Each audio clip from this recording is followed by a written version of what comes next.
Buried Voices, Episode 5, Bound by the Baptism, The Myth of Christian Liberty, 1667. Virginia's 1667 baptism law destroyed the last legal pathway to freedom for enslaved Christians. Before this law, some enslaved people believed baptism could set them free because English law traditionally protected Christians from enslavement. Virginia lawmakers saw this loophole and crushed it with brutal efficiency. If this truth was never taught, it wasn't forgotten, it was buried. Subscribe now. Here's what they did.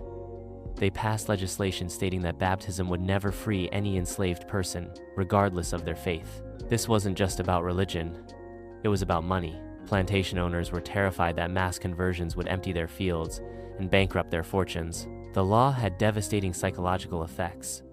Enslaved people like Abena had clung to baptism as their children's ticket to freedom.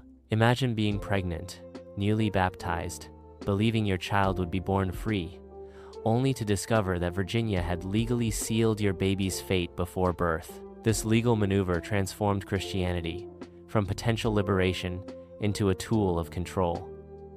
Ministers could preach salvation, while masters counted profits. The same water that promised spiritual freedom now blessed physical bondage. The 1667 law became a template. Other colonies copied Virginia's approach, systematically removing every legal avenue to freedom.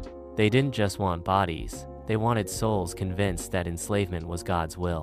What makes this particularly cruel is how they weaponized hope itself. They encouraged religious conversion while ensuring it meant nothing legally. Enslaved people could pray, sing, and worship, but their chains remained locked. This law didn't just affect one generation. It established legal precedent that trapped countless families for centuries. Virginia lawmakers didn't just write legislation, they authored generational trauma disguised as Christian doctrine. Subscribe to restore the names, the faith, the fight, and the fire.